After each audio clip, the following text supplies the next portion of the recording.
महिलाओं के ऊपर अत्याचार से संबंधित मामले घोषित करने वाले वर्तमान सांसदों विधायकों का 2024 का एक विश्लेषण आया है और इस विश्लेषण को एडीआर ने जारी किया है, जिसका स्रोत भारत निर्वाचन आयोग की वेबसाइट पर इन सभी नेताओं के द्वारा जो सबूत दिए गए हैं अपने बारे में, अपने मुकदमों के बारे में, उसे आधार बनाया गया है।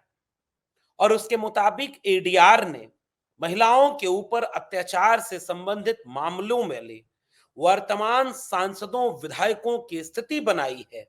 और उसमें सबसे ऊपर जिस पार्टी का नाम है वो पार्टी है भारतीय जनता पार्टी। भारतीय जनता पार्टी अपने दूसरे पायदान के दलों से दुगुने के ऊपर तादाद में है और महिलाओं के ऊपर अन्याय अत्याचार तमाम प्रदेशों में, देश के कई राज्यों में अनगिनत रूप से बढ़ते चले जा रहे हैं। लेकिन दिल्ली के मीडिया चैनल और सरकारी खेमे के लोग उन राज्यों पर ज्यादा चर्चा कर रहे हैं जहां बीजेपी की सरकार नहीं है और बलात्कार और महिलाओं के प्रति अन्याय और शोषण को जाति, धर्म, सरकार से जोड़ दिया गया है। ये एक सभ्य समाज के लिए शर्मनाक है। आज के वीडियो में इसके बहाने पड़ताल करेंगे कि भारतीय जनता पार्टी बेटी पढ़ाओ बेटी बचाओ का नारा देती है। पढ़ेगी बेटी तो आगे बढ़ेगी बेटी का नारा देने वाले लोगों की वास्तविक स्थिति क्या है और महिलाओं को लेकर के हम कितने संवेदनशील समाज बन पाए हैं। स्वागत है आप सबका 4 PM न्यूज नेटवर्क पर। आप देख रहे हैं डॉक्टर लक्ष्मण यादव का विश्लेषण।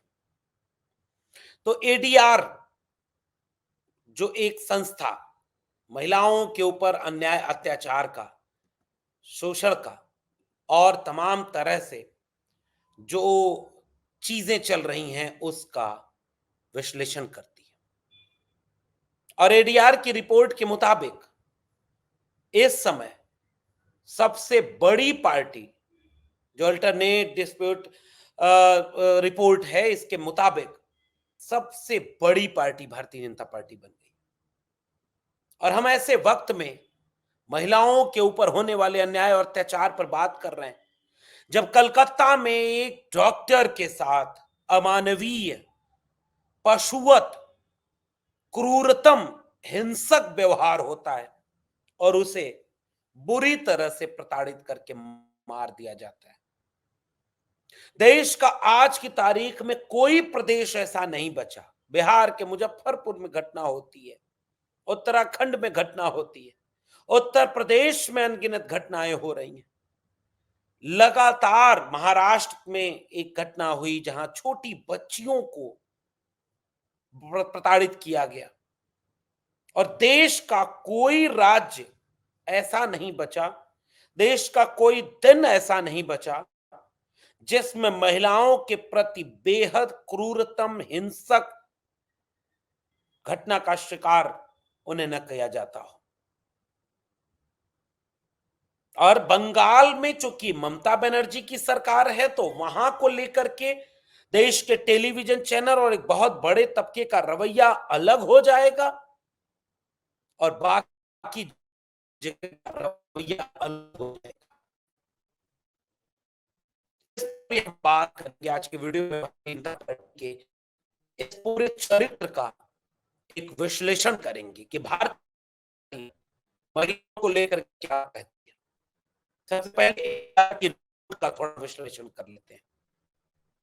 एडीआर वो संस्था जो हर इस तरह के से जुड़े हुए, अन्याय से जुड़े हुए आंकड़े सार्वजनिक करती, क्योंकि सरकार तो अब आंकड़े आपको देती नहीं, आंकड़े सार्वजनिक करती है। उसने ये सार्वजनिक किया है कि भाजपा में ऐसे 2024 में सांसद विधायकों की तादाद 54 है और देश में सबसे ज्यादा महिलाओं के ऊपर अत्याचार करके आरोपी भारतीय जनता पार्टी में शामिल है। उसके बाद दूसरा नंबर कांग्रेस पार्टी का है जिनकी तादाद 23 है। एडीआर की रिपोर्ट इन्हें 23 बताती है। और 23 के इस नंबर के साथ कांग्रेस पार्टी दूसरे पायदान पर है। तेलुगु देशम पार्टी 17 के साथ तीसरे पायदान पर है। आम आदमी पार्टी के 13 लोग हैं। AITC all India Trinamool Congress 10, निर्दलीय 6, राजद 5, शिवसेना 3, बीजू जनता दल, डीएमके, जनसेना पार्टी, समाजवादी पार्टी, वाईएसआरपीसी दो दो लोगों के ऊपर आरोप। भारत आदिवासी पार्टी पर एक आरोप। CPIM, CPIML, Hindustani Awam Morcha, Janata Dal United, राष्ट्रवादी कांग्रेस पार्टी, प्रहार जनशक्ति पार्टी, राष्ट्रीय समाज पक्ष, विदुथलाई, चिरुथैगल, कच्ची, इन दलों का नाम इस सूची में एडीआर ने जारी किया है। एडीआर के मुताबिक इनमें सबसे बड़ा नाम भारतीय जनता पार्टी का है।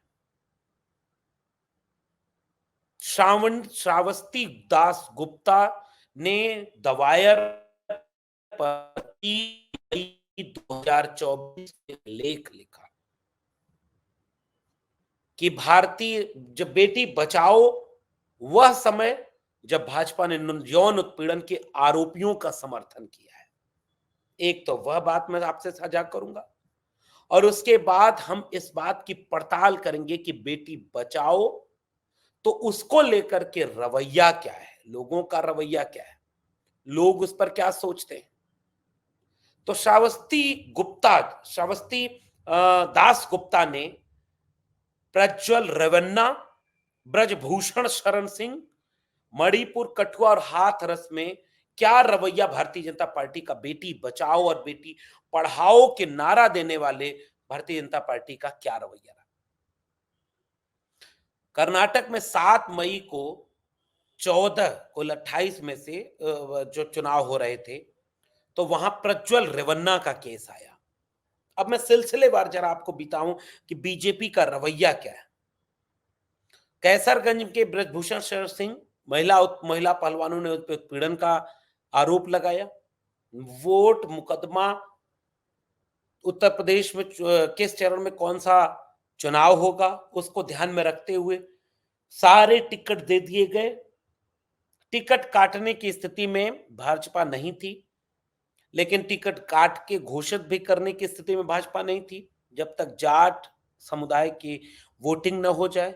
2 चरण बीत गए और उसके बाद सीधे उन्होंने यह घोषित कर दिया कि जो उन्होंने ऐलान किया कि करण भूषण सिंह, ब्रजभूषण शरण सिंह के जो पूरे के पूरे आरोप हैं उसके चलते उनको टिकट नहीं मिला और करण को टिकट मिला, उनके बेटे को। 2015 में हरियाणा में बेटी बचाओ बेटी बचाओ योजना की पढ़ाओ योजना की शुरुआत मोदी जी ने की। 7 साल में उन्होंने 22 में नारा दिया नारी शक्ति, हर उस व्यवहार संस्कृति को समाप्त करने का आह्वान जो महिलाओं को अपमानित और नीचा दिखाती है।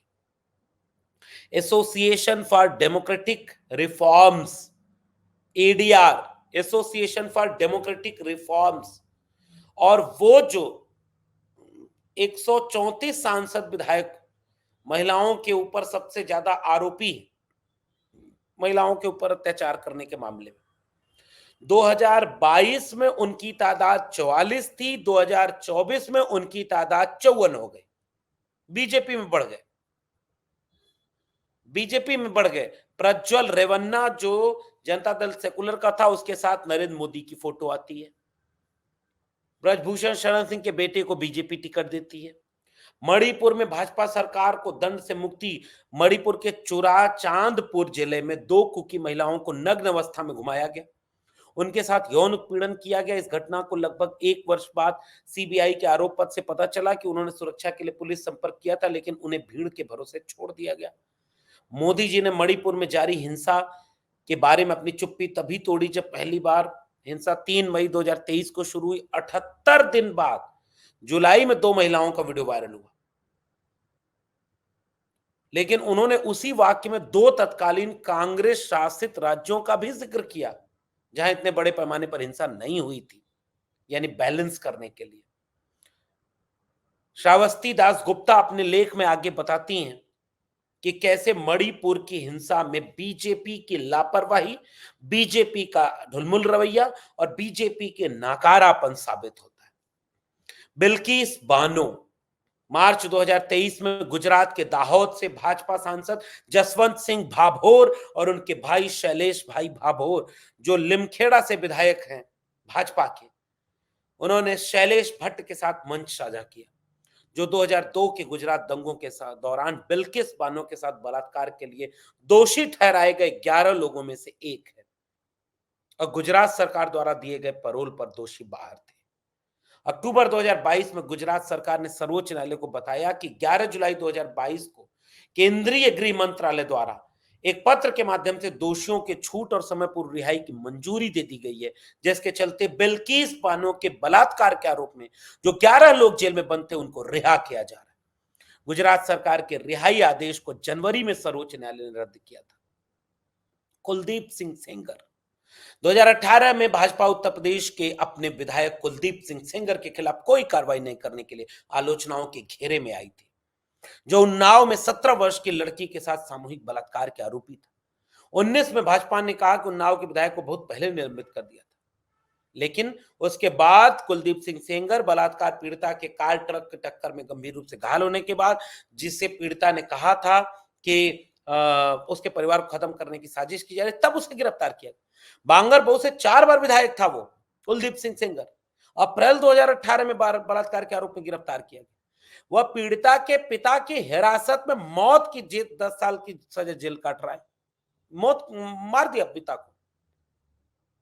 और साक्षी महाराज ने उन 2019 के आम चुनाव के बाद सीतापुर जेल में सेंगर से मुलाकात कर उन्हें धन्यवाद दिया था। कठुआ बलात्कार मामला 2018, भाजपा नेताओं ने एक 8 वर्षीय खाना बदोश लड़की के साथ बलात्कार किया और हत्या के आरोपी विशेष पुलिस अधिकारी एसपीओ दीपक खजूरिया की रिहाई की मांग को लेकर जम्मू के कठुआ जिले में एक विरोध मार्च का नेतृत्व किया था। द वायर ने बताया था कि भाजपा के तत्कालीन राज्य सचिव विजय शर्मा ने विरोध प्रदर्शन में भाग लिया था और मांग की थी कि आरोपियों को रिहा किया जाए और मामला सीबीआई को सौंपा जाए। हाथरस हत्या और बलात्कार सितंबर 2020, 4 उच्च जाति के ठाकुर पुरुषों द्वारा 19 वर्षीय दलित महिला के साथ सामूहिक बलात्कार और हत्या, और जल्दी उसका शव जला दिया। मार्च 2023 में अनुसूचित जाति जनजाति अदालत ने 4 आरोपियों में से 3 को बरी कर दिया गया। किसी को भी सामूहिक बलात्कार का दोषी नहीं पाया गया, हालांकि उसने मजिस्ट्रेट के सामने अपने मरने से पहले दिए गए बयान में 3 लोगों का नाम लिया था और उन पर आरोप लगाया था। अंकिता भंडारी हत्याकांड फरवरी 2023, महिला अधिकार संगठनों ने एक तथ्य फैक्ट एनालिसिस किया कि 19 वर्षीय अंकिता भंडारी की हत्या की पुलिस जांच पर सवाल है। और 2022 सितंबर में भाजपा नेता विनोद आर्य के बेटे पुलकित आर्य ने उसकी हत्या कर दी थी। बहुत विरोध हुआ, तब जाके विनोद आर्य को बीजेपी ने अपनी पार्टी से निकाला। जिला प्रशासन ने उस रिजॉर्ट के कुछ हिस्सों को ध्वस्त करना शुरू किया और फिर रुक गया। भाजपा विधायक राम दुलार गोंड 10 दिन पहले सोनभद्र जिले की अदालत ने 14 में 15 वर्षीय लड़की के बलात्कार का दोषी ठहराया था। बीजेपी ने तब जाकर के उनको रोका जब पूरा मामला गरमाया। और आज कलकत्ता में जब बलात्कार हुआ एक महिला डॉक्टर का, तो केवल कलकत्ता वाली बात चलेगी। जितना गलत कलकत्ता में बेटी के साथ बलात्कार के घटना है, उतनी ही गलत उत्तराखंड की होगी, उतनी ही गलत महाराष्ट्र की होगी, उतनी ही गलत बिहार और उत्तर प्रदेश की होगी। बलात्कारी किसी भी जाति और धर्म का हो, वो बलात्कारी और सबको एक जैसी कठोर सजा देनी चाहिए। और मीडिया के लिए एक बलात्कार की घटना और दूसरी बलात्कार की घटना सामान्य घटना नहीं होनी चाहिए। एक सभ्य समाज के तौर पर क्या हम कितने जेंडर सेंसिटिव बन पाए हैं, इसका विश्लेषण एक समाज को करना चाहिए। बड़े बड़े नेता, उत्तर प्रदेश के मुख्यमंत्री का बयान आता है कि अगर कोई शोहदा एक छेड़ता है लड़की, तो अगले चौराहे पर यमराज उसका इंतजार करेंगे। और बीएचयू में बीजेपी के कार्यकर्ता घोषित किए गए। लड़की के साथ क्या नहीं हुआ बीएचयू में, और 3 लड़के जिनकी फोटो दुनिया में वायरल है, उनमें से किसी के घर पर बुलडोजर नहीं चला, क्योंकि तीनों बीजेपी के नेता किसी छोटे पदाधिकारी रहे, और किसी को यमराज नहीं मिले। फिर यह भाषा किसके लिए बोली जाती है कि अगर एक चौराहे पर अगर तुमने कोई इस तरह की सौदेबाजी की तो अगले पर यमराज मिलेंगे? किसको मिलेंगे? वो बीजेपी का है तो उसे नहीं मिलेंगे। यह अमानवीय है।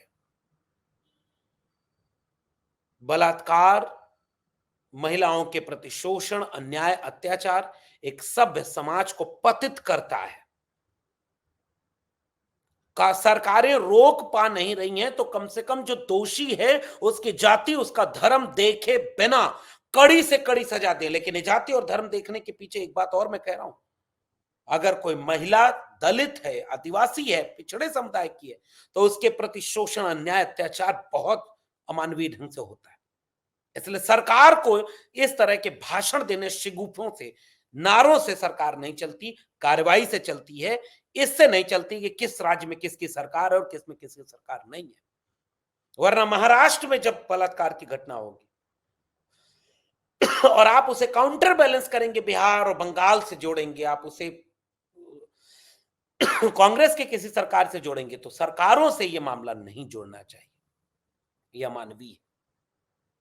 आपका क्या मानना है नीचे कमेंट बॉक्स में जरूर बताइएगा। फिर मिलेंगे किसी और विशेषज्ञ के साथ। तब तक के लिए बहुत बहुत धन्यवाद।